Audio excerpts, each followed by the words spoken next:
네, 2026학년도 열팽창 지문 한번 해설해 보도록 하겠습니다. 수능 기출 해설해 보도록 하겠습니다.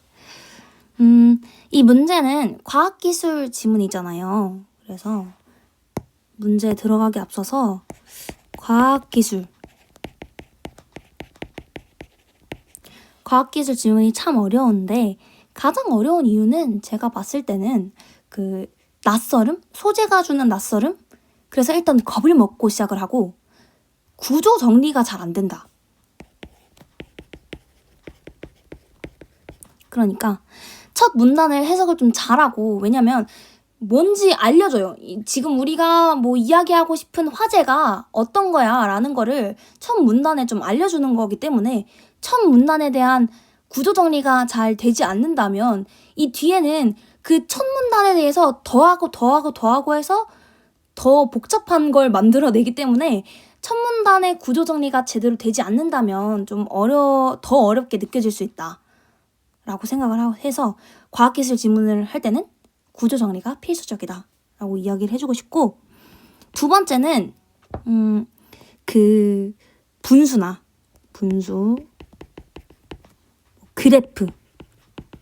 그래프도 있는데 또 어려운 게 뭐 그림도 있고 뭐 과정을 설명하는 것도 있고, 또 비례 반비례, 이게 제일 많이 나오죠. 비례 반비례, 이거는 경제 지문에서도 많이 나와서 이 비례 반비례로 인해서 좀 어렵죠. 아무튼 그래서 이런 다양한 과정을 나타내는 그런 기술 방식들이 있어요. 이런 거를 뭐 기술 방식?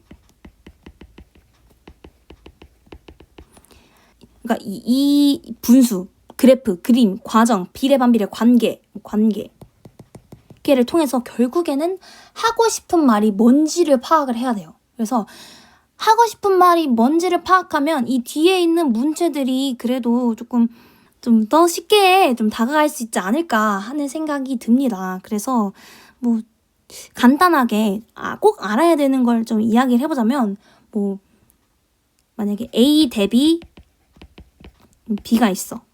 그러면 뭐 A에 대해서 설명이 뭐가 있겠죠? 뭐 A는 뭐다, B는 뭐다. 근데 A 대비 뭐는 뭐저저저다 이렇게 할 때 분수로 표현을 하면 어떻게 되냐면 이 A가 밑으로 가요. 밑으로 가고 이 B가 위로 갑니다. 뭐 이런 관계들을 좀 알아뒀으면 좋겠고, 그리고 이 분수가 나왔을 때는 뭐 얘가 적어지면 뭐 그러니까 A가 적어질 때 결국엔 뭐 C가 있는데 C가 뭐 커진다, 뭐 B가 커질 때 뭐 이런 식으로 이 분수에서도 비례 반비례 관계를 좀 알아두면 좀 좋을 것 같습니다. 이 문제는 특히 좀 이런 관계들이 많이 나오는 문제라서.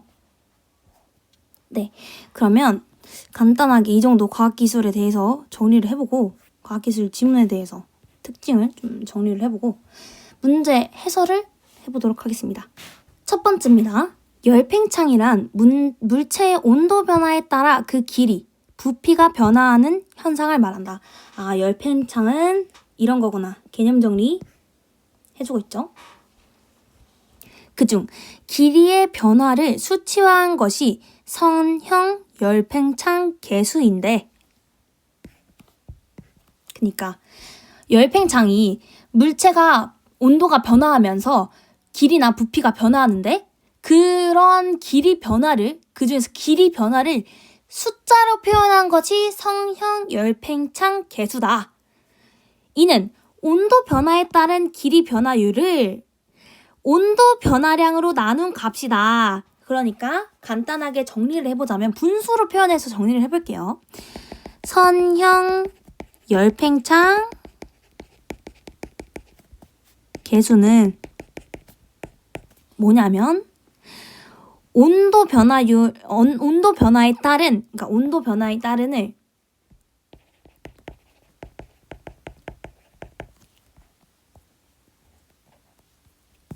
온도 변화량이라고 이야기를 할게요. 온도 변화량에 따라서 길이가 변화한다. 길이 변화율. 맞죠? 온도 변화에 따른 이렇게 이야기하면 될게요. 이렇게 빨간색으로 하겠습니다. 온도 변화에 따른 길이 변화율, 그러니까 길이 변화율이 중요한 거죠, 지금. 길이 변화율을 온도 변화량으로 나눈 값이다. 그러니까 온도 변화량으로 나눈 값이다. 그러면 이렇게 분수가 표시가 되겠죠? 여기에서 길이 변화율은 길이의 변화량을 처음 길이로 나누어 얻는 값이며 또 개념이 나옵니다. 근데 여기서 길이 변화율이 뭐냐면 길이의 변화량을 처음 길이로 나누어 얻는 값. 그러니까 표현을 하면 길이의 변화량 처음 길이겠죠. 변화량이 또 나와요. 변화량이란 나중 값에서 처음 값을 뺀 거다. 나중 값에서 처음 값을 뺀 거다. 그러면 길이의 변화량이라는 거 이거 자체가 뭐냐면 나중 값에서 빼기 처음 값이다. 일단 여기까지만 해도 이렇게 분수로 나타내면 이렇게 됩니다. 이거를 계속 이용을 해가면서 문제를 풀어볼 거예요. 자, 봅시다. 대부분의 물질은 선형 열팽창 계수가 양수래요. 양수고 물질마다 그 값이 다르다. 물질마다 특성이 있나 봐요. 다르대요. 합금의 인바와 순수한 금속인 알루미늄은 선형 열팽창 계수가 양수인 물질이며 인바는 알루미늄에 비해 매우 작은 선형 열팽창 계수를 갖는다. 그러니까 물질마다의 특성인가 봐요. 선형 열팽창 계수가.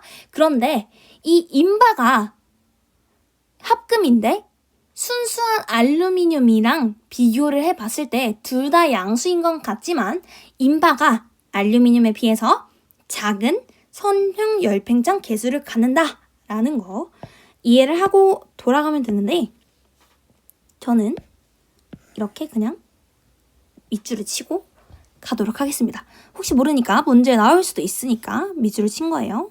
자, 다음 선형 열팽창 계수가 다른 두 종류의 물질 P와 Q가 있대요. P와 Q가 있구나. 근데 서로 같은 두 개의 두 층으로 접합해서 평평한 띠를 만든다고 하자. 그러니까 P가 있고 Q가 있는데 이렇게 네모난 거를 두 개를 붙였대. 그러니까 얘네처럼 이 그림처럼 붙였대. 붙였는데 Q가 P보다 선형 열팽창 개수가 크대. 그러면은 여기 옆에다가 간단하게 적어볼게요. Q가 P보다 더 크대. 뭐가? 선형 열팽창 개수가. 그러면 선형 열팽창 개수가 크다고 하는 건 뭐야? 결국에는 온도 변화, 이 길이 변화율, 그러니까 온도 변화량은 줄고 길이 변화율을 늘어나야지 선형 열팽창 개수가 커질 거 아니에요? 그러니까 이런 것도 생각을 하면서 한번 문제를 풀어보면, 이 지문을 해석을 해보면, 그러나 두 층이 접합되어 있어서 독립적인 팽창이 억제가 된대. 그러니까 이렇게 붙어 있으니까 이게 하나만 따로 움직이기가 힘든 거예요. 그래서 그림과 같이 이 두 개가 붙은 띠가 P 쪽으로 이쪽으로 이렇게 올라간다는 거지. 왜냐면 Q가 지금 선형 열팽창 계수가 P보다 크니까 요렇게 가는 거예요. 반대 상황이었으면 이렇게 갔겠죠. 그 상태를 유지를 한대요. 근데 다시 온도를 내리게 되면은 원래 상태로 돌아간다는 거야. 이해가 갔죠? 자, 다음. 물체의 휨의 정도는 곡률로 수치화할 수 있는데 라고 나옵니다. 그러니까 지금 또 다른 이야기를 하겠다는 거예요. 지금 띠 또한 휨의 정도를 곡률로 나타낸다. 곡률이 뭔가 한번 봅시다. 띠의 길이에 비해 두께가 매우 얇고 폭이 좁아 띠를 하나의 곡선이라고 간주를 하면 띠를 원의 호로 생각할 수 있다. 그러니까 이런 모양으로 지금 휘고 있으니까 이거를 원의 호라고 생각한다. 원이 있으면 이 원의 호라고 생각한대요. 이 부분을 봅시다. 이때 이 원의 호를 포함하는 원의 반지름을 휘어진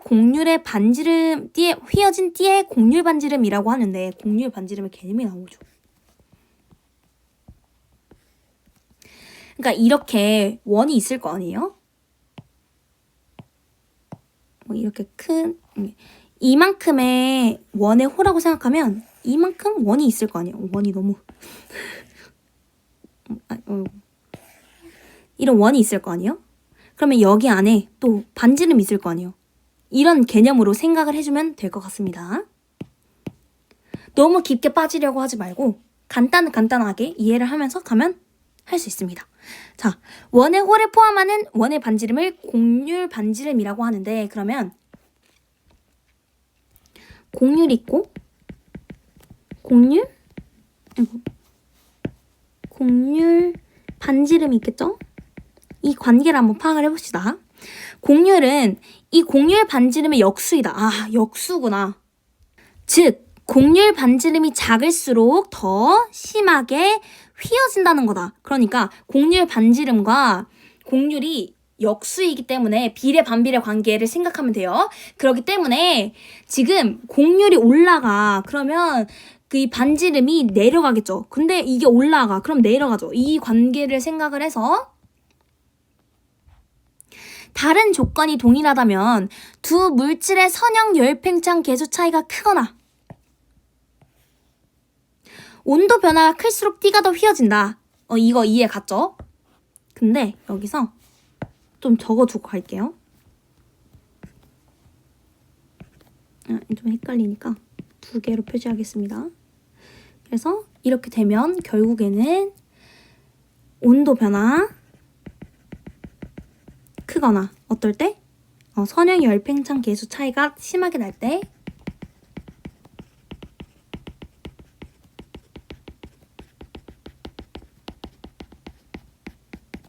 이럴 때 어떻게 된다고요? 더 휘어진다.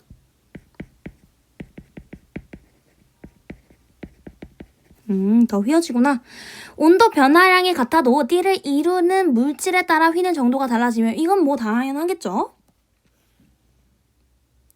이를 나타내는 것이 휨 민감도이다. 새로운 개념이 또 등장했어요. 휨 민감도. 그러면 결국에는 휨 민감도가 더 크다는 거는 같은 온도 변화량에서 띠가 더 심하게 휘어진다는 걸 의미한다. 그러니까 더 휘어진다. 더 휘어진다는 거는 결국에 휨 민감도가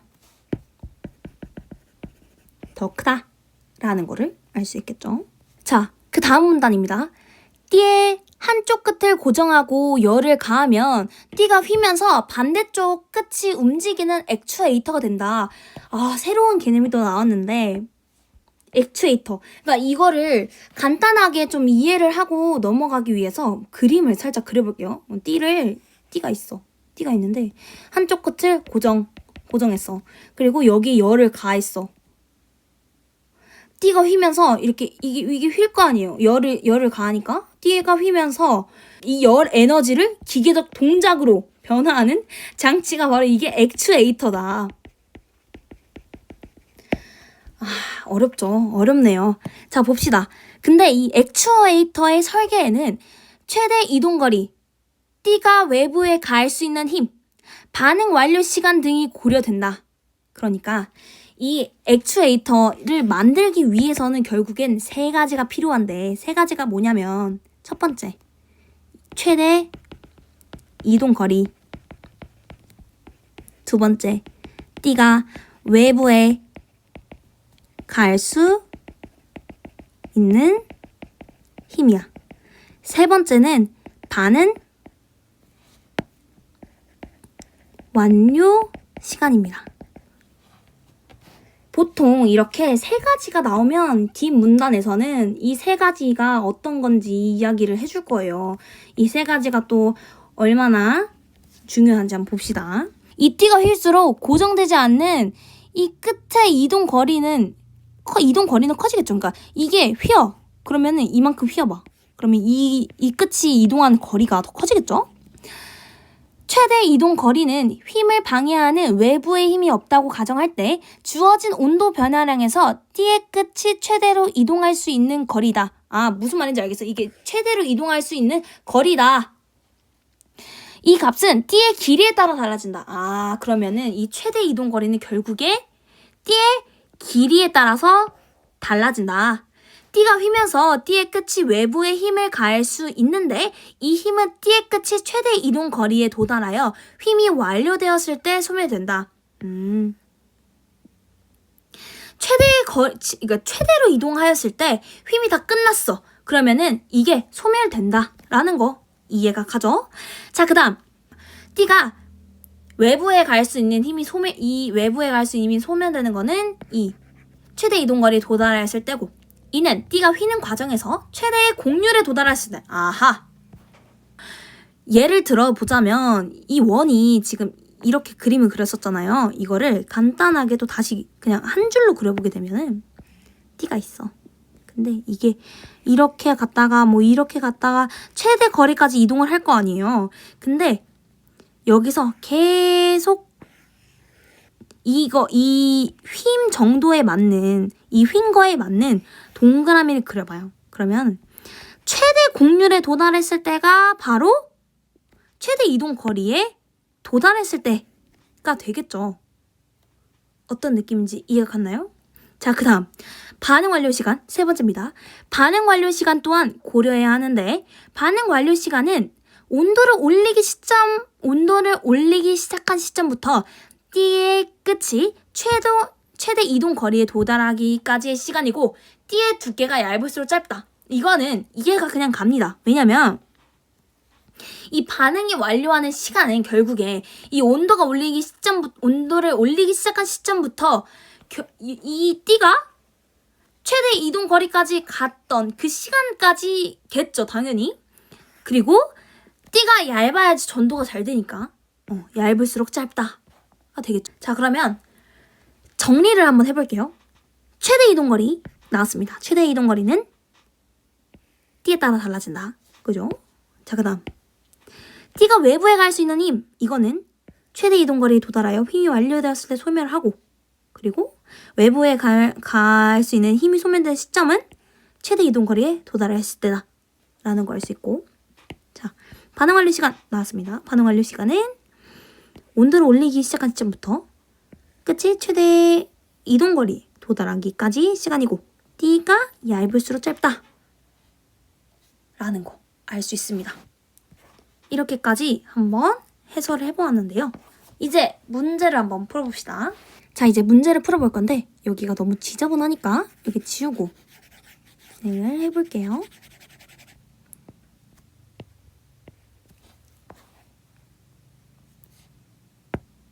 자, 봅시다.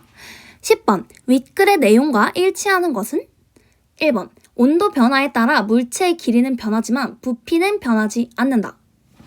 이거 첫 번째 문단에 나와 있었어요. 그 길이 부피가 변화하는 거. 그러니까 얘도 아니겠죠. 자, 물질의 선형 열 팽창 계수는 열에 가해 변화했을 때 길이를 열을 가하기 전에 길이로 나눈 값이다? 선형 열 팽창 계수 지금 분수로 표현해놨잖아요. 아니죠. 자, 3번. 선형 열 팽창 계수가 음수인 물질이 선형 열 팽창 계수가 양수인 물질보다 그 종류가 더 많다. 우리 선형 열 팽창 계수가 대부분이 다 양수라고 했어요. 그러니까 아니겠죠? 자, 액추에이터는 열의 에너지를 얻기 위해 기계적 움직임을 이용하는 장치이다. 아니죠. 거꾸로 됐어요. 기계적 움직임을 위해서 이제 열 에너지를 가지고 이용하는 그런 장치죠. 5번입니다. 서로 다른 물질을 두께가 같은 두 층으로 접합해서 만든 띠. 아까 그거죠. 이거. 온도를 올릴 때 띠의 두께가 얇을수록 휨이 빨리 완료된다. 이거 맞죠? 왜냐면 띠의 두께가 얇을수록 짧다. 그러니까 얇을수록 더 빨리 휨다 라는 이야기니까 5번 맞습니다. 자, 다음 11번입니다. 윗글에서 추론한 내용으로 적절하지 않은 것은? 1번. 선형 열 팽창 계수가 음수인 물질에 열을 가하면 길이가 줄어든다. 우리 아까 양수 나왔었잖아요. 그러니까 얘도 맞죠. 자, 그리고 2번. 온도에 따라 길이 변화가 작아야 하는 부품에는 알루미늄보다 인바가 적합하다. 아까 선생님이 밀추 쳐놨습니다. 인반은 알루미늄에 비해 매우 작은 선형 열팽창 개수를 갖는다. 그러니까 얘도 맞겠죠. 자, 두 물질을 접합하여 두 층으로 이루어진 띠를 만들고 온도를 내리면 선형 열팽창 개수가 작은 물질 쪽으로 휜다. 이 쪽으로가 되게 중요할 것 같은데요. 방향은 우리 여기서 나왔어요. 뭐냐면 P가 Q보다 선형 열팽창 개수가 컸는데 결국에는 이게 어디 쪽으로 갔냐면 P층으로 갔어요. 그러니까 선형 열팽창 개수가 작은 물질 쪽으로 이동하는 게 아니라 큰 물질 쪽으로 이동을 하겠죠. 그러니까 3번이 정답입니다. 자, 그리고 12번입니다. 여기서 조금 많이 어려웠을 것 같은데 12번 윗글을 바탕으로 보기를 이해한 내용으로 적절한 것은 보기부터 읽어볼게요. 두 물질을 접합하여 두 층으로 만든 두 종류의 A, B가 있대요. 띠 A가 있고 B가 있대. 두 물질의 선형 열팽창 개수 차이는 B가 A보다 크고 두께와 길이는 A랑 B가 모두 같대요. 이 띠를 활용해서 오른쪽 이 그림과 같이 그러니까 띠가 이렇게 안으로 가는 거야. 이런 집게를 만들었대요. 이런 이렇게 움직여서 이 띠가 이렇게 되어 있다가 열을 가해서 이렇게 휘는 그리고 얘도 여기서 이렇게 휘는 물체를 잡는 그런 집게를 만들었대요. A를 2개 사용한 것은 A 집게 A고 B를 2개 사용한 거는 집게 B래요. 근데 T0에서는 다 평평했어. 그러니까 온도가 없었던 거지. 근데 T0에서 T1으로 올렸는데 B만 잡을 수 있었대. 이제 T1에서는 B만. 근데 T2를 올렸을 때는 A도 잡을 수 있었대. 오케이. 그러면 T1은 B, T2는 A랑 B. 왜냐면 T1이 B야. 근데 T1보다 더 온도를 올린 T2는 T2의 A도 반응을 한다는 거니까 당연히 B도 T2에서 반응을 했겠죠. 자, 그러면 문제를 읽어볼게요. T0에서 T1으로 올렸을 때보다 T0에서 T2로 올렸을 때 A와 B 모두 외부에 가할 수 있는 힘이 소멸되는 시점의 공률은 더 크겠군. 그러니까 결국에는 온도 올렸을 때 공률은 더 크다 라는 거잖아요. 당연히 맞죠. 1번입니다. 그러니까 너무 어렵게 생각하지 않고 간단하게 생각하면 문제가 더 쉽게 풀릴 수 있어요. 그러니까 2번 보겠습니다. T0에서 T1을 올렸을 때 A와 B 각각의 휘 멈춘 시점에 A 공률 그리고 A 공률 반지름은 B의 공률 반지름보다 작겠군. 이거 공률 반지름이 아까 역수라고 했잖아요. 그러니까 작지 않겠죠? 자, 그리고 3번 보겠습니다. T0에서 T1을 올렸을 때 A와 B 각각의 동작이 멈추는데 걸린 시간이 서로 같다면 B의 반응 완료 시간이 A보다 짧게 아니죠? 자, 그리고 T0에서 4번 볼게요. T0에서 T2로 올렸을 때 A의 최등 이동 거리가 B보다 더 크겠군? 당연히 아니죠. B와 달리 T2가 돼야지 A가 물체를 잡을 수 있었던 건 A가 B보다 휜 민감도가 크기 때문이군. 거꾸로 썼습니다. 그러니까 B가 A보다 휜 민감도가 크기 때문이겠죠. 이것도 아닙니다. 이렇게 해서 12번 풀었고 자, 13번 풀어볼게요. A가 뭐였는지 봅시다. A가 얻는인데 여기에서 길이 변화율은 이 길이의 변화량을 처음 길이로 나누어 얻는 값이며 이런 얻는이구나. 자, 그리고 B 볼게요. 돌아온다. 원래대로 돌아온다라는 의미면 보면 1번 볼게요. 그는 이 실험에서 예측한 근사치를 얻었다. 값을 얻었다. 맞죠? 자, 그리고 B. 그는 은퇴한 후 고향으로 돌아왔다. 다시 컴백했다. 맞죠? 네, 1번입니다. 자, 이렇게 열팽창 지문에 대해서 해설을 한번 해보았는데요. 좀 많이 어려웠을 수 있지만 정확히 이 개념 그리고 뭐 그림을 그려가면서 이해를 하거나 이렇게 어떤 거의 역수, 어떤 거의 비례, 반비례 관계를 조금 더 잘 이해를 했다면 풀 수 있었던 문제였던 것 같습니다. 해설 마무리하도록 하겠습니다.